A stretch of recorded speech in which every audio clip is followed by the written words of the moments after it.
거듭나라니 도대체 무슨 말씀입니까? 이런 제목으로 말씀을 나누겠습니다. 지난주는 부활절이라 제가 좀 다른 말씀을 전했고요. 오늘 벌써 5번째 시간이 되었습니다.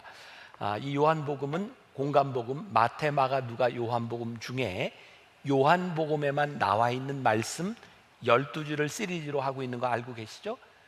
그리고 제가 이제 다시 얘기하지 않지만 요한복음을 좀 처음부터 끝까지 다 읽으라 이렇게 말씀을 드렸는데 잘 하고 계시죠? 이 표정 가지고는 제가 설교가 안 될 것 같아요. 잘 보시고 여러분 신앙의 도움을 삼으셨으면 좋겠습니다. 오늘은 요한복음 3장에 나와 있는 유명한 니고데모의 이야기를 통해서 거듭남에 대한 말씀을 나누려고 합니다. 우리들의 삶에는 잘 이해하지 못하는 부분들, 이해가 되지 않는 부분들이 참 많습니다. 그런 것을 때로 우리는 참 신비롭다 이렇게 표현을 하기도 하죠. 그 중에 이 거듭남이라고 하는 것은 우리들에게 굉장히 신비로운 역사로 우리들에게 다가오기도 합니다. 아마 오늘 여기 예배드리는 분들 중에 어떤 분은 나는 거듭났어 이런 경험을 이야기할 수 있는 분도 있고, 어떤 분은 아직 난 잘 모르겠어 이렇게 말할 수 있는 분들도 있을지 모르겠어요. 어떤 분들은 열심히 신앙생활을 하면서 나는 거듭나야지 이렇게 노력을 하다 그런 체험을 하는 사람도 있고, 전혀 노력하지 않았지만 예기치 못한 곳에서 그런 경험을 하기도 합니다. 그래서 이 거듭남이라고 하는 것은 좀 신비로운 부분이다 이렇게 말할 수 있는 것 같아요. 이번 요한복음 12주 시리즈 설교는 제가 설교 준비를 먼저 하고 우리 교회 묵상팀에게 이 원고를 주고 그분들을 통해서 이 말씀을 읽고 어떤 묵상을 했습니까? 이렇게 피드백을 받으면서 설교를 하고 있습니다. 어떤 분이 이 거듭남에 대해서 이런 이야기를 했어요. 우리 교회에 온 지 한 3년쯤 더 되는 분인 것 같아요. 그분을 이렇게 1:1 양육을 하게 되었는데, 이분은 교회 오기 전에 특별히 이제 논어, 맹자, 또 뭐 인문학 뭐 이런 쪽에 관심을 가지고 어쨌든 진리를 추구하는데 많이 노력을 했던 분 같아요. 그러나 그 마음속에 신앙은 없었던 분인 것 같아요. 근데 1:1 제자 양육을 하게 된 거예요. 근데 참 놀랍게도 전혀 신앙 속으로 이렇게 들어갈 것 같지 않은 분이 1:1 양육을 하면서 놀랍게 성령의 역사를 경험하게 되었고 그 말씀을 적용하기 시작했어요. 그러니까 이 묵상했던 이 팀의 한 분이 그런 고백을 하는 거예요. 지금까지 신앙생활을 하는 동안 나에게 이런 영광스러운 경험이 처음이었다. 놀랍게 변화되는 모습을 바라보며 그런 경험을 하게 된 거죠. 오늘 본문의 주인공인 니고데모는 주님께 찾아갑니다. 니고데모가 가지고 있었던 목적과 주님이 이렇게 말씀하시는 것 좀 다를지 모르지만 니고데모도 놀라운 신비로운 경험을 하게 되죠. 제가 얼마 전에 찰스 스펄전 목사님의 구원의 은혜라고 하는 책을 좀 보게 되었는데, 찰스 스펄전 목사님은 1800년대 후반 가장 위대한 설교가 중에 하나로 불리는 분입니다. 이 찰스 스펄전 목사님은 19살의 목사가 됐습니다. 놀라운 일이죠. 그리고 21살 때 교회에 담임 목회를 하게 되는 아주 유명한 설교가입니다. 이 찰스 스펄전 목사님이 16살 때 거듭남의 체험을 하게 돼요. 이 거듭남의 이야기가 굉장히 유명하죠. 아주 작은 시골 교회에 16살 난 스펄전 목사님이 예배에 참석을 하게 됩니다. 그 교회는 목사님도 없었어요. 아주 작은 교회였어요. 그날 설교는 한 평신도가 올라와서 설교를 하는데 그 사람의 직업이 구두 수선공이었습니다. 그러니까 많이 배운 사람은 아니었을 거예요. 투박하게 설교를 하는데 그날 설교의 제목이 예수를 바라보라 였답니다. 예수를 바라보십시오, 예수를 바라보십시오. 설교를 하다가 앉아있는 16살 난 스펄전 목사님을 바라보며 젊은이여 예수를 바라보시오, 젊은이여 예수를 바라보시오. 그때 스펄전 목사님의 마음이 뜨거워지기 시작했어요. 거기서 거듭남의 체험을 합니다. 신비로운 일입니다. 우리에게 어떠한 거듭남의 경험이 있을지 모르지만 이 거듭남이라고 하는 것, 이것이 없으면 하늘나라를 볼 수 없다. 오늘 주님께서 이렇게 말씀하고 있어요.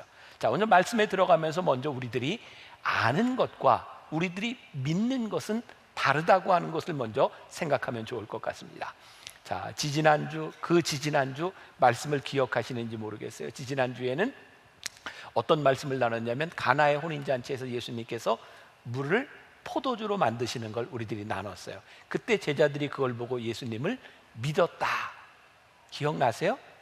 그 전까지 제자들 빌립도 그렇고 안드레도 그렇고 베드로도 그렇고 예수님을 따랐다라고 하는 말은 있는데 비로소 2장의 이 기적의 사건을 통해서 예수님을 믿었다. 기억하세요? 네. 그래서 우리들이 예수님을 따른다고 하는 것과 믿는 것은 다르다. 제가 이런 말씀을 드렸습니다. 자, 오늘 요한복음 3장 2절 말씀을 보세요. 그가 밤에 예수께 와서 이르되 랍비여, 우리가 당신은 하나님께로부터 오신 선생인 줄 어떻게 아나이다. 지금 이 니고데모도 내가 주님을 믿습니다 이렇게 이야기하는 것이 아니라 아나이다 라고 말을 하고 있어요. 하나님이 함께 하시지 아니하시면 당신이 행하시는 이 표적을 아무도 할 수 없음이니이다. 적어도 니고데모가 가지고 있는 그의 지식에 의하면 예수님께서 하시는 일이 보통 사람이 할 수 있는 일이 아닌 거예요. 하나님이 하시지 않으면 이 일을 할 수 없습니다. 그에게 그런 지식이 있는 거죠. 근데 때때로 지식이라고 하는 것은 내가 알고 있는 지식이 믿음을 방해할 때도 있는 것 같아요. 니고데모에 있어서도 예수님을 바로 믿지 못하고 그가 가지고 있는 지식으로 예수님을 이해하고 있는 거죠. 여러분 혹시 전도해 보셨어요? 전도하면 그런 얘기를 종종 듣죠. 하나님에 대해서, 예수님에 대해서 막 이야기하는데 그 전도 대상자가 이런 말, 나도 알아요. 이거 하나님이 없으면 이 세상이 어떻게 됐겠어요? 나도 알아요. 근데 참 신기하죠. 알기는 하는데 예수님을 믿지는 않는 거죠.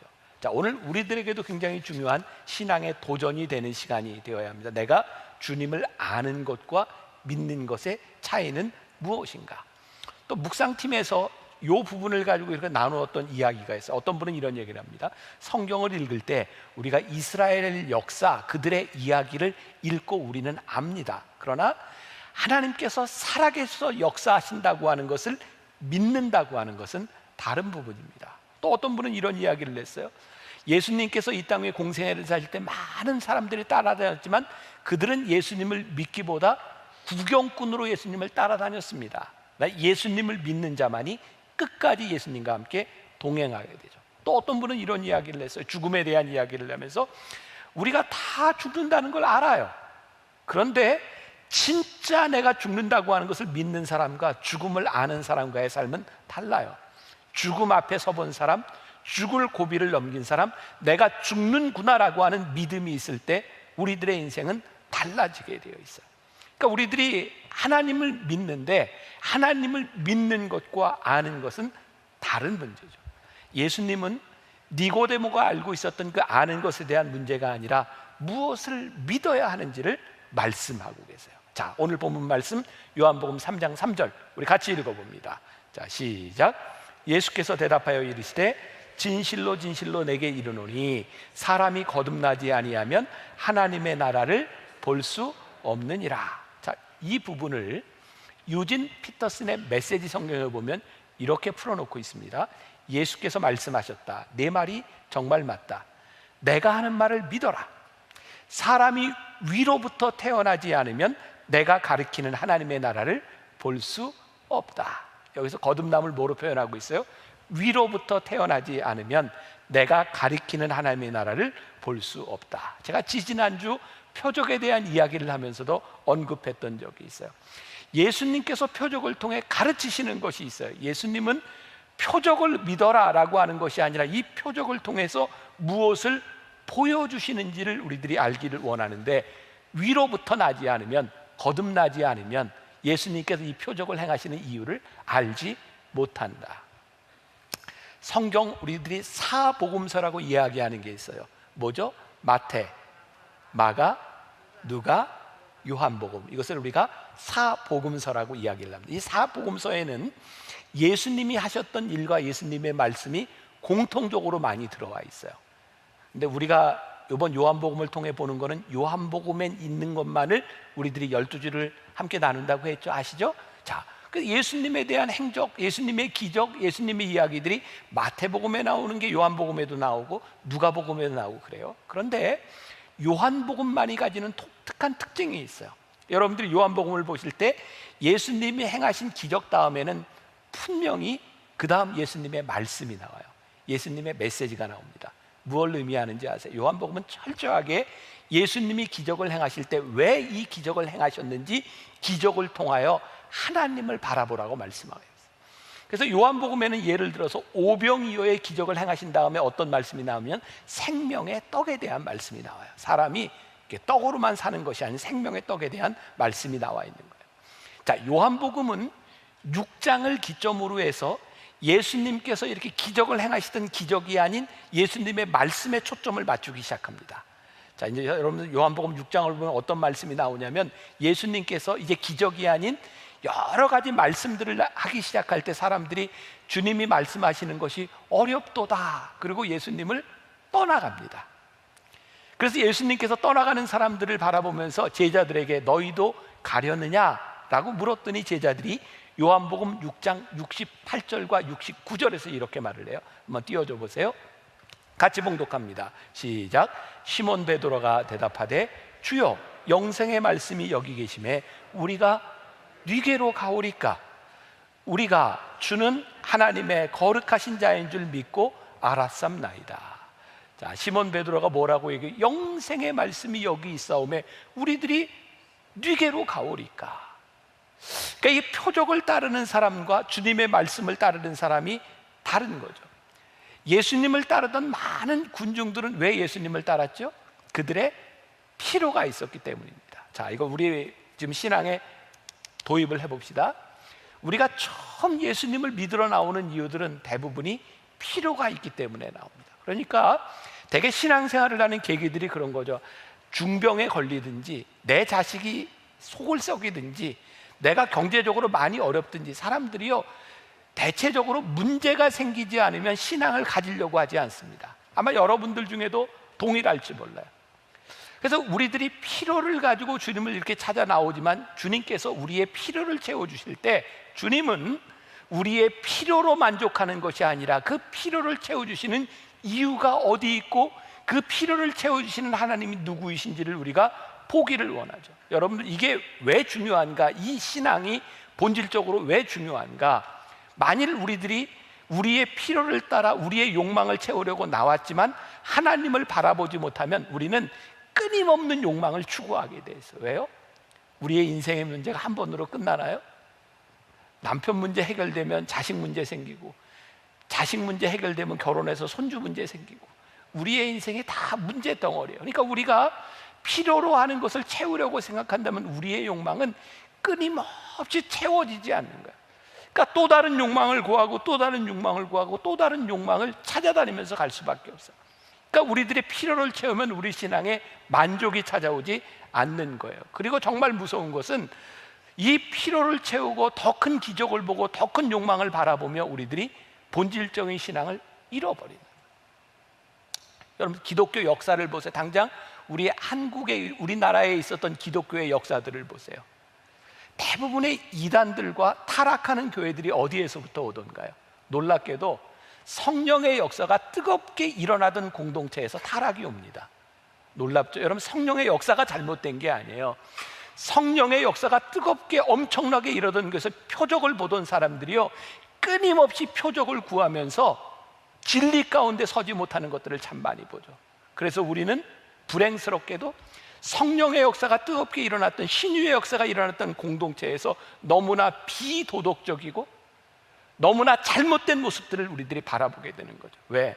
그들은 욕망이 채워질 때까지 욕망을 바라보면서 하나님께서 말씀하시는 하나님의 다스림 가운데 들어가지 못하는. 제가 언젠가도 그런 얘기 했었어요. 어떤 부자에게 한 사람이 물었대죠. 당신은 이렇게 돈이 많은데 얼마나 돈이 있으면 만족하겠습니까? 대답이 뭐였어요? 조금만 더. 그러니까 부자가 만족할 수 있는 것은 계속 조금만 더, 조금만 더. 하나님의 말씀과 하나님의 나라가 하나님의 나라가 없는 표적은 더 많은 욕망 덩어리를 만들어내는 그런 괴물이 되어버리는 거예요.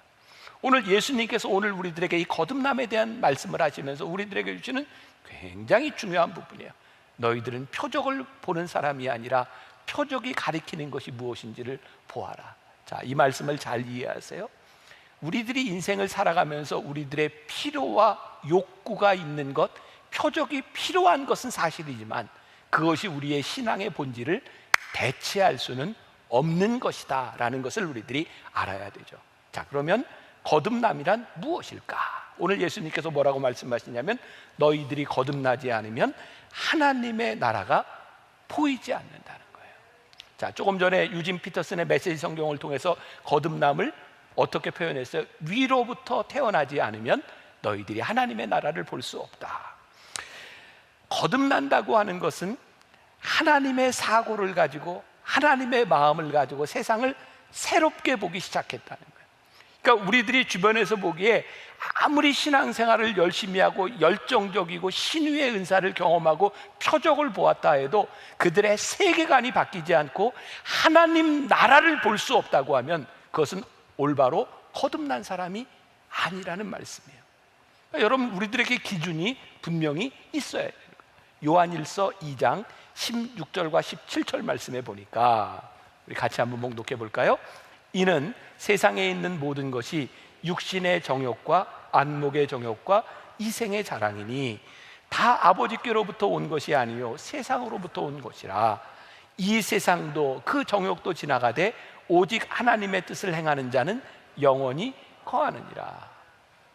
우리가 이렇게 신앙생활을 수십 년 하면서도 지금도 내 육신의 정욕과 안목의 정욕과 이생의 자랑거리로 살아간다고 하면 아버지께로부터 온 자가 아니다. 이 부분의 소리도 참 힘들죠. 생각해 보니까 내 정욕이, 내 자랑이, 내 안목이 세상과 똑같아. 우리가 그렇게 하나님을 믿는다고 그렇게 고백을 하고 그렇게 예배를 드리는데도 어쩌면 세상 사람들이 가지고 있는 사고와 다르지 않아. 그러면 우리들이 거듭난 것이 아니야. 예수님께서 오늘 니고데모를 통해서 이렇게 말씀하시는 것이, 니고데모야, 네가 거듭나지 아니하면 하나님의 나라를 볼 수 없느니라 라고 하는 말씀은 오늘 우리를 향해서 하시는 말씀. 이 거듭남이라고 하는 것, 오늘 또 우리 찬양 불러준 팀들이 이 born again 거듭남에 대한 이야기를 잘 이렇게 찬양으로 또 들려주셨는데, 오늘 주제는 거듭남이에요. 새 사람이 된다고 하는 것, 거듭남이라고 하는 건 뭘까요? 자, 우리가 기독교 이 교회 안에서, 제도 안에서 거듭남을 이렇게 상징적으로 보여주는 게 뭐냐면 세례예요. 세례는 거듭남의 의미를 상징적으로 보여주고 있어요. 자, 우리가 세례를 받을 때 물로 성부와 성자와 성령의 이름으로 세례를 주잖아요. 예수님 당시에는 어떻게 세례를 받았을까요? 요단강에서 세례를 받았어요. 우리 세례요한에 대한 이야기 했던 거 기억나시죠? 그러면 그 요단강에서도 이렇게 물 떠가지고 성부와 성자와 성령의 이름으로 세례를 줬겠죠? 아니죠. 요단강에서는 어떻게 세례를 줬냐면 물속에 푹 들어갔다 나오는 거예요. 요단강이 흘러갈까요? 고여 있을까요? 흘러가요. 흘러가는 물속에 푹 들어갔다 나오면서 우리의 옛것을 다 흘려보내는 상징적인 의미를 가지고 있어요. 물속에 이렇게 푹 잠겼다 나오는 것은 내 옛사람이 죽었다 나오는 거예요. 그러니까 세례가 가지고 있는 의미는 내가 이제 옛사람으로 살지 않겠습니다 라는 고백이죠. 그런데 우리가 세례를 받았는데 자꾸 옛사람으로 돌아가고 있다면 우리는 거듭난 사람이 아닙니다. 자, 이 세례의 예표가 됐던 것이 구약에서 뭐를 이야기하냐면 홍해를 건너간 사건이에요. 이스라엘 백성들이 출애굽해서 가나안 땅을 향해 가는데 처음으로 만난 게 홍해였어요. 홍해를 건너면 이제 가나안 땅을 향해, 새로운 땅을 향해 가는 것이고, 홍해를 건너지 못하면 이스라엘 백성들은 옛 땅에 머무를 수밖에 없어요. 그때 모세가 지팡이를 들어서 홍해를 가릅니다.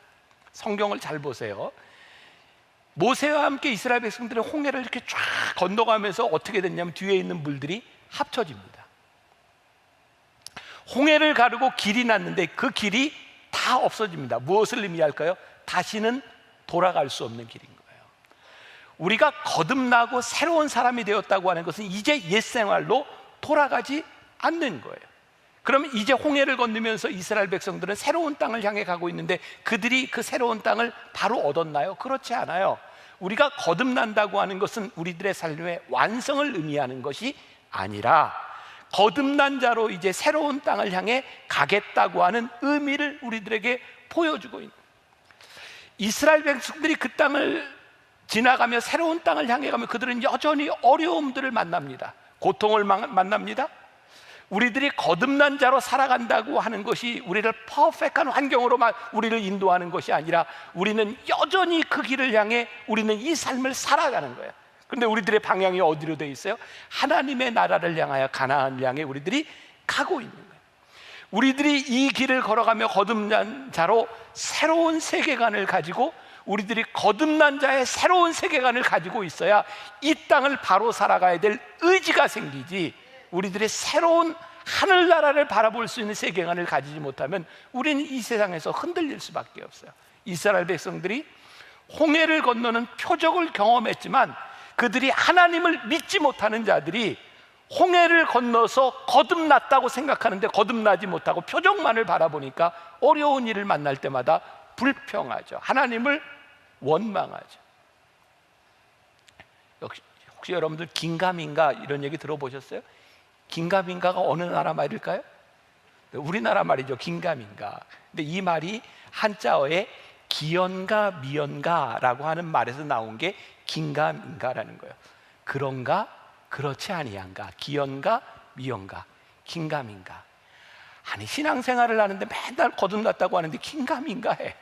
이게 맞는겨 안 맞는겨? 맨날 흔들려. 자, 다시 말합니다. 우리가 거듭난 자로 살아간다고 하는 것이 우리들에게 완벽한 환경을 가져다 주는 것이 아니라, 우리들이 거듭난 자라고 하는 것은 하나님의 사고를 가지고 이 땅을 우리들이 살아갈 수 있는 의지를 가지고 살아가는 사람이에요. 우리들 주변에 신앙을 가지는 사람들, 신앙을 가졌던 사람들의 일탈과 타락을 봐요. 마음 아프죠? 거듭나지 못했기 때문이죠. 참 두렵습니다. 제가 지금 이 말을 하고, 제가 언젠가도 그런 이야기 했어요. 제가 목사로서 제일 두려운 게 뭐냐면, 은퇴할 때까지, 아니 내가 이 세상에 살아가는 동안 잘못되지 않고 이 목회 여정을 지키는 것, 이것이 저에게 가장 두려운, 내가 하나님의 나라의 사고를 가지고 끝까지 이 길을 가야 될 텐데 우리들이 가지 못하는 이유가 뭐예요? 거듭나지 않아서 하나님의 나라가 우리를 다스리지 못하는 거예요. 참 마음 아프고 부끄럽고 창피한 이야기죠. 제가 89년도에 제가 목사 안수 받았는데, 목사 안수 받을 때 저는 저기 강원도에 있는 강릉에서 목사 안수를 받았어요. 제가 속한 연회가 동부연회였어요. 강원도에. 거기에서 목사 안수를 받기 위해서 강원도 지역, 그때만 해도 30여 년 전에 교통이 그렇게 좋지를 않았어요. 하루 먼저 와서 자고 이제 연회에 참석해야 되는 거예요. 저도 그렇게 거기서 하루를 자고 연회를 참석했어요. 근데 그 연회가 열리기 전날, 목사 안수 받기 전날 정말 부끄러운 소식이, 사건이 하나 터졌어요. 목사 안수자 중에 하나가 여관에서 잠을 자다가 다방에 차를 시켰어요. 커피를. 옛날에는 그렇게 얘기했죠. 다방에 차를 배달해 주는 사람을 레지라고 불렀죠. 그게 일본 말로 그게 레이디가 레지가 된 건지, 레지스터 종업원이 레지가 된 건지 일본식으로 그렇게 표현을 했어요. 다방에서 커피를 가져온 여자를 성폭행하고 다음날 목사 안수 받을 사람이, 그리고 경찰에 신고가 접수된 거예요. 이걸 어떻게 설명을 해요? 하나님의 나라의 다스림을 받지 못하면 목사 안수를 받고 내가 집사가 되고 권사가 되고 장로가 되고 수십 년 신앙생활을 하는 것이 우리들에게 그렇게 큰 의미가 없어요. 하나님 나라의 다스림이 우리들 가운데 있지 않으면 이 세상의 사고를 가지고 우리들이 언제 어떻게 욕망에 넘어질지 모르는 사람들. 이스라엘 백성들이요, 홍해가 갈라지는 표적을 보았지만 그들이 홍해를 가르시는 표적을 행하시는 하나님을 믿지 못할 때 그들이 이 세상에 살아가면서 얼마나 많은 원망과 불평을 가지고 살아갔는지. 우상 숭배 참 간단합니다. 눈에 보이지 않는 하나님을 믿지 못하니 육신의 욕망을 채워줄 허상을 쫓아다니는 게 우상 숭배예요. 하나님을 알지만 하나님을 믿지를 못하고 하늘나라의 다스림이 우리들 가운데 없으니 불순종한 삶을 살아가게 되는 거예요. 여러분 보세요. 욕망을 찾아다니면 우리의 욕망이 채워져도 또 다른 욕망이 필요하니 늘 빈곤해요.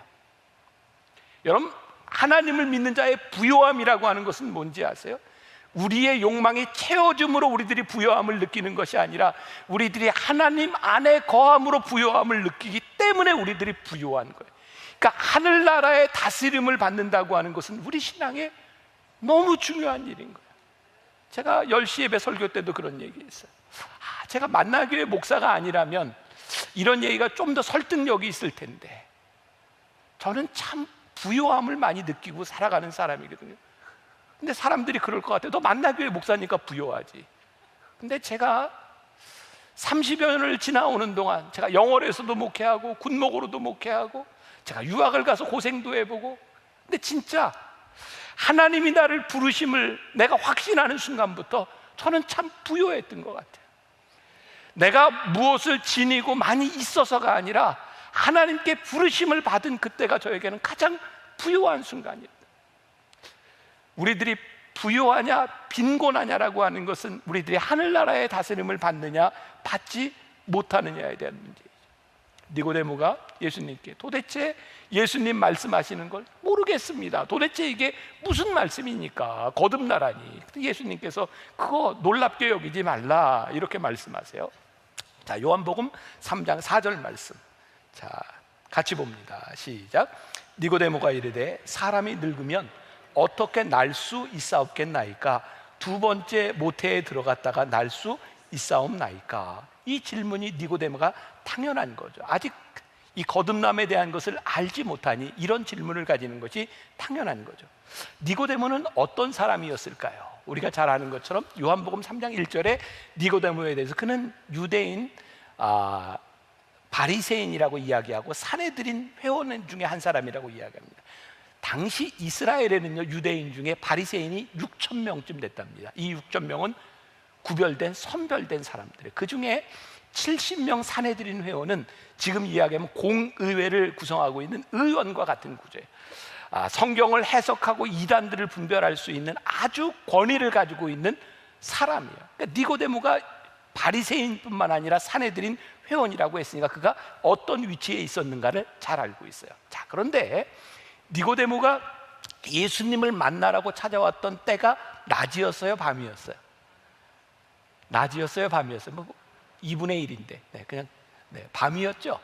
여기 있는 분들은 이제 신앙생활을 많이 한 분들이 아실 거예요. 그리고 니고데모가 예수님을 밤에 찾아왔다라고 하는 이유를 우리는 어떻게 들었어요? 니고데모가 딱 괜찮은 사람이었지만 이가 바리새인 중에 바리새인이고 사내들인 회원이었으니까 당시 문제가 되는 예수님을 만났다가 문제가 될지 모르니까 아무도 모르는 시간에 예수님을 찾아왔을 것이다. 이렇게 우리들 많이 들었죠. 긴가민가 이게. 네.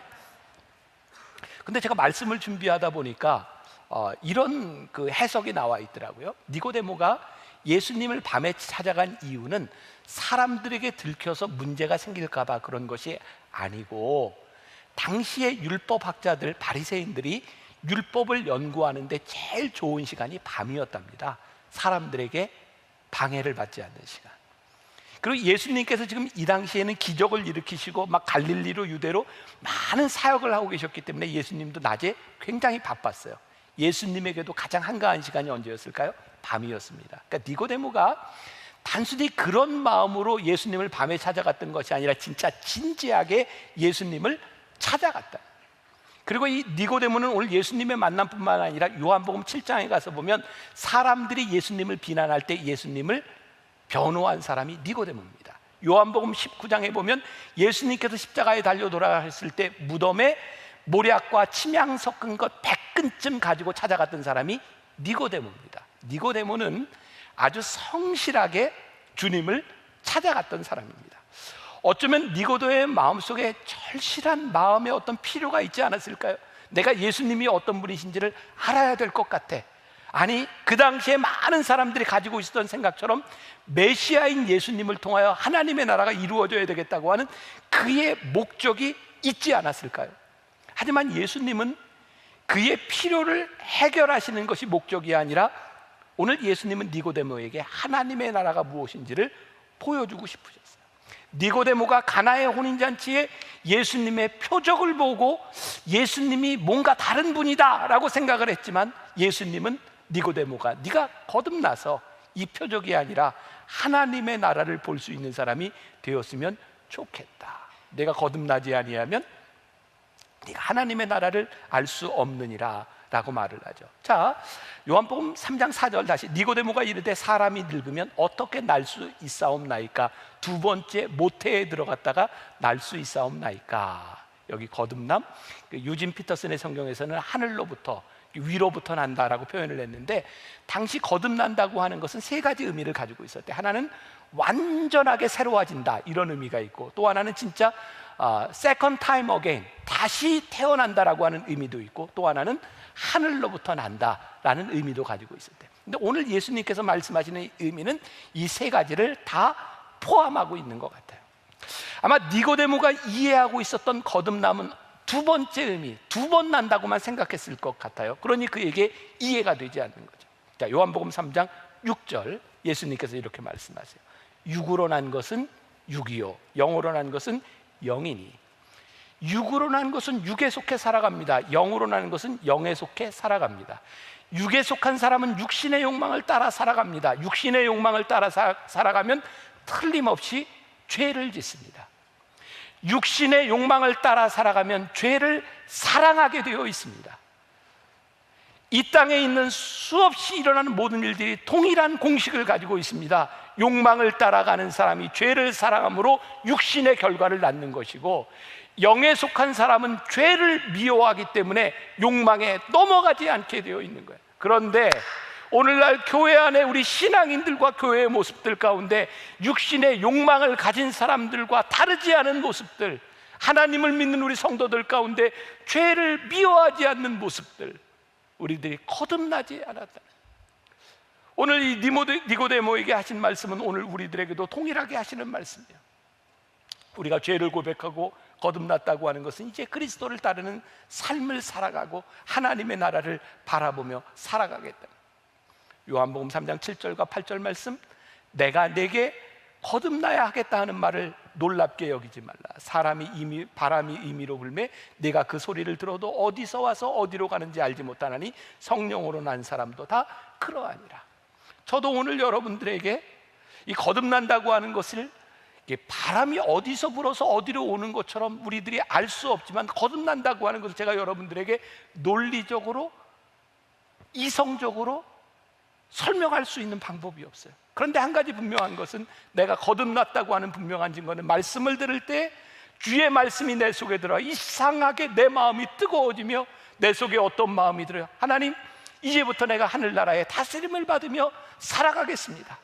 하나님이 나를 다스리시는 인생을 살아가겠습니다. 제가 죄를 미워하는 사람, 더 이상 욕망에 흔들리는 사람이 되지 않겠습니다. 그때 우리들이 하나님 나라의 다스림 가운데 있으며 내가 거듭났습니다 라고 고백할 수 있는 거예요. 다시 한번 여러분들에게 말씀드려요. 내가 이 거듭났다고 하는 것이 우리를 퍼펙트한 인간으로 만들어주는 것이 아니에요. 거듭남은 하나님 나라의 다스림을 받으며 이 세상에서 살아가겠습니다라고 하는 믿음의 고백이에요. 거듭난 자들에게 동일한 어려움들이 있을 거예요. 동일한 환난이 우리들에게 찾아올 거예요. 그 가운데 하나님의 다스림을 받는 것이 우리들의 인생을 부욕해 하심을 믿으며 이 말씀을 붙들고 나아가는 것, 이것이 거듭남. 오늘 예배하고 말씀을 듣는 여러분들 가운데 이 거듭남이 있기를 주님의 이름으로 간절히 축원합니다. 성령께서 여러분들의 마음을 만지시고 움직이셔서 주님, 주의 말씀에 주의 다스림을 따라 살아가겠습니다, 이 마음으로, 믿음으로 고백하고 이전을 나아갈 수 있기를 주님의 이름으로 간절히 축원합니다. 오늘은 찬양을 같이 부르기보다는 듣는 찬양으로 우리들이 들으며 마음의 결단을 하려고 합니다. 가사를 생각하며 찬양을 들으면 좋겠습니다.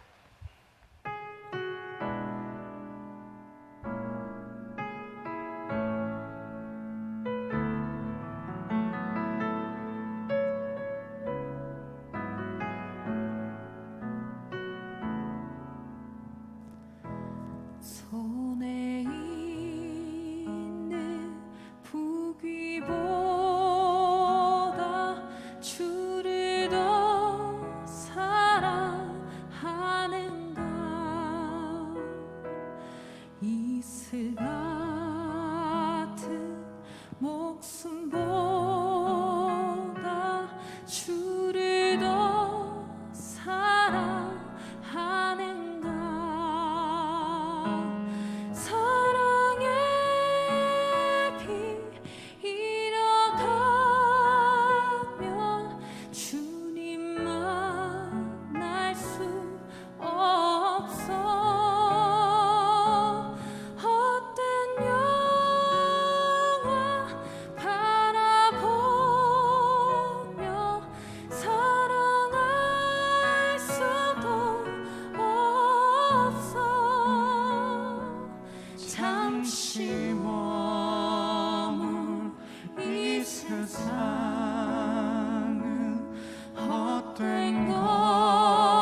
잠시 머물 이 세상 잠시 머물 이 세상 헛된 것들 뿐이니 주를 사랑하는 마음 금보다 더 귀하다. 찬양 하나 더 부를까요? 내 안에 가장 귀한 것 예수를 알미라. 금보다 더 귀한 것 예수를 알미라. 같이 찬양합시다.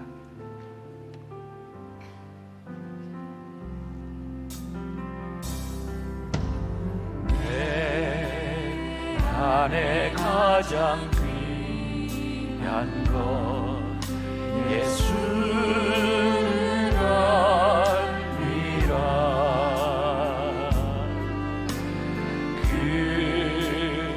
금보다 더 귀한 것 예수를 알미라. 내 안에 가장 귀한 것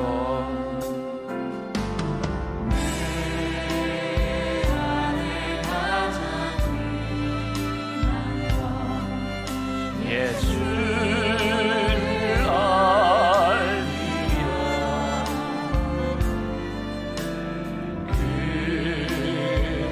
금보다 더 귀한 것 예수를 알미라. 내 안에 가장 귀한 것 내 안에 가장 귀한 것 예수를 알미라.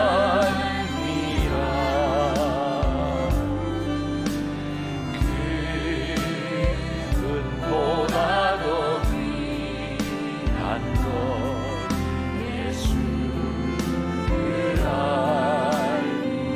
예수의 이름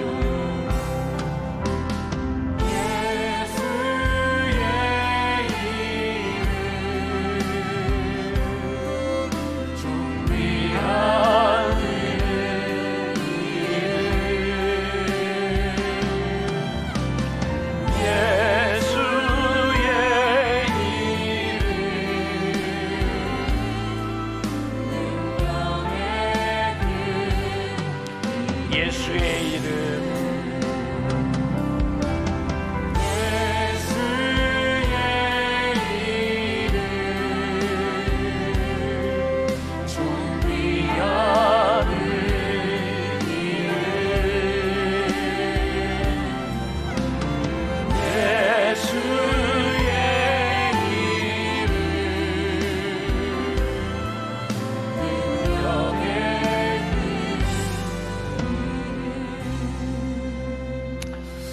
하나님, 우리들에게는 참 바라는 것이 많습니다. 부족하기에 바라는 것이 많은 것이 잘못된 것은 아니지만 늘 바라는 것 때문에 우리의 욕망이 채워지지 않는 것 때문에 얼마나 빈곤한 인생을 살았는지 알 수 없습니다.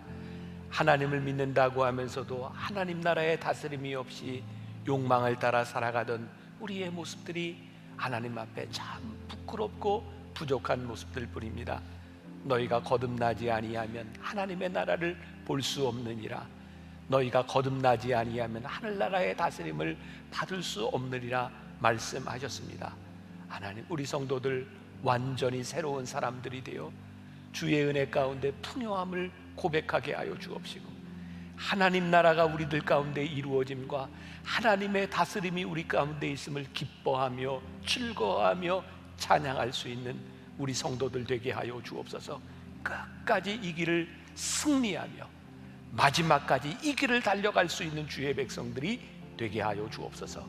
지금은 우리 주 예수 그리스도의 은혜와 하나님 아버지의 무한하신 사랑과 성령의 인도하심이 거듭난 자가 되어 끝까지 주와 함께 이 길을 가기를 소원하며 이 세상으로 나가는 당신의 사랑하는 모든 백성들 위해 지금부터 영원까지 함께 하시기를 간절히 축원하옵나이다.